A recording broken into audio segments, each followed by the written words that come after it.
శ్రీమాత్రే నమః.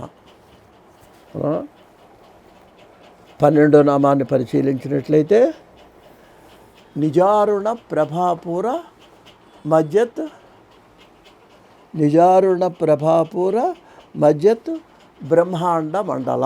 ఇది శ్లోకంలో పాదం అండి. మరి దీన్ని మనం మంత్రంగా చెప్పాలంటే ఎలా చెప్పాలి? నిజారుణ ప్రభాపూర మజ్జత్ బ్రహ్మాండ మండలాయై నమః అని చెప్పాలండి. ఏమిటనమాట, గతంలో చెప్పాను. ఎరుపు రంగుటండి. ఎరుపు రంగు ఏంటంటే అమ్మవారికి చూడండి, సామాన్యంగా ఎరుపు రంగు జాకెట్ ముక్క పెడతారు, ఎర్ర చీర పెడతారు. ఎందుకు అని అంటే ఇప్పుడు మనకు సత్వము, రజస్సు, తమో గుణాలు. వీటిలో సత్వగుణం తెలుపుకు సంకేతం. ఎరుపు రజోగుణం. రజోగుణం అంటే అలంకార ప్రియత్వం. ఇవన్నీ కూడా రజోగుణం, ఆకర్షణ రజోగుణం. తమో గుణం అంటే చీకటి, ఇది నలుపుకు సంకేతం. ఇప్పుడు సృష్టి జరగాలన్నట్లయితే మనువులు పూర్వం సృష్టి చేయటానికని బ్రహ్మ కొంతమంది మనువులను సృష్టించాడు. ఆ మనువులు కొంతమంది పిల్లలు చేస్తే కొంతమంది వివాహం వదిలేసి తపస్సు చేసుకోవడానికి వెళ్ళిపోయేవాళ్ళండి.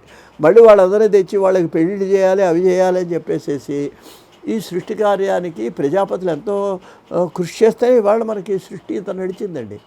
ఈ నడవాలన్నట్లయితే ఏం కావాలన్నమాట. అందుకనే మనకు 2 మాటలు మనం వింటుంటామండి, అండాండం, పిండాండం అని. బ్రహ్మాండం, ఈ బ్రహ్మాండం అనేదేమో మొత్తం ప్రపంచం, పిండాండం మన శరీరం. అందువల్ల దీంట్లో ఈ రెండింటికి కూడా ఏం కావాలి అంటే అరుణ. అరుణ అంటే ఎరుపు రంగు ప్రధానం అండి. ఆ దాంట్లోంచే ఈ సృష్టి మొత్తం తయారవుతున్నది.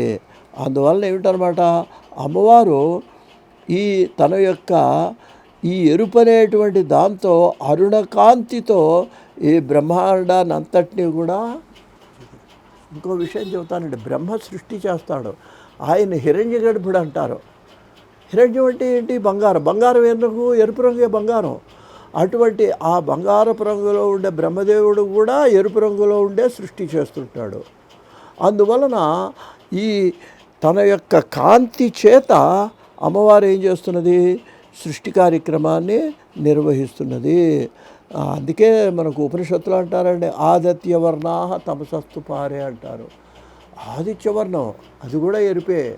అందువల్ల దానివల్లే యొక్క సృష్టి స్థితిలయాలు 3 కూడా దానివల్ల మనకి సూర్యుని యొక్క కాంతి వలన నడుస్తున్నాయి. కాబట్టి అటువంటి అమ్మవారికి ఇంకొక విశేషం కూడా మీకు మనవి చేస్తానండి. సామాన్యంగా దేవతలకు పాదాల దగ్గర నుంచి వర్ణిస్తారు, మానవులకేమో శిరస్సు దగ్గర నుంచి వర్ణించాలండి అసలు వర్ణన పద్ధతి. కానీ ఇక్కడ లలితా సహస్రనామంలో శిరస్సు దగ్గర నుంచి వర్ణించాడు. ఎందుకు అని అన్నట్లయితే పెద్దవాళ్ళు ఏం చెప్పారంటే, ఆవిడ చిదగ్నిగుండ సంభూత, ఆవిడ అగ్నిహోత్రంలోంచి పైకి వచ్చిందండి లలితాదేవి. అందువల్ల అగ్నిహోత్రంలోంచి వచ్చేవాడు పాదాలు కనపడవుగా, ముందు తలే కనిపిస్తుంది. అది కూడా అగ్ని. అగ్ని ఏమిటి? ఎరుపు. ఆ చిదగ్ని కూడా ఎరుపు. అందువల్ల ఆ ఎరుపుతో ఈ ప్రపంచాన్ని ఆవిడ ఆడిస్తున్నది.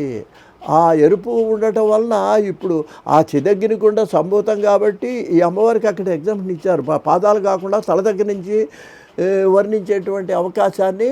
అలాగే సౌందర్యలహరిలో కూడా ఈ శంకరాచార్య గారు కూడా అలాగే వర్ణించారు. ఈ వర్ణంలో ఈ అమ్మవారికి కొంత ఈ విధంగా మార్పు చేసి వర్ణించడం జరిగిందండి. ఈ జరిగినప్పుడు ఏమైందనమాట, ఈ అగ్నిహోత్రంలోంచి ఆవిడ ఆవిర్భవించినటువంటి తల్లి ఈ అమ్మవారు.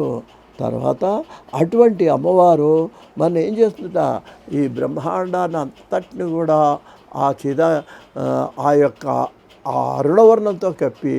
అరుణవర్ణం అంటే ఇది ఒక సంకేతికం అండి. అంటే అంత ఎర్రగా ఉందండి అని కాదు. దాంట్లో రజోగుణం. రజోగుణం అంటే ఏంటి? సృష్టి కార్యం జరిగేటువంటి ఆసక్తిని, స్త్రీ పురుషులందు పరస్పర అనురాగాన్ని కలిగించి ఆ తల్లి ఈ సంసారాన్ని, ఈ మాయా ప్రపంచాన్ని నడుపుతున్నది అని ఈ నామానికి అర్థము. అందువలన దీనికి నామాన్ని ఏం చెప్పుకోవాలి? నిజారుణ ప్రభాపూర మజ్జత్ కామేశ మండలాయ నమః అని చెప్పుకుంటున్నాం. నమస్కారం.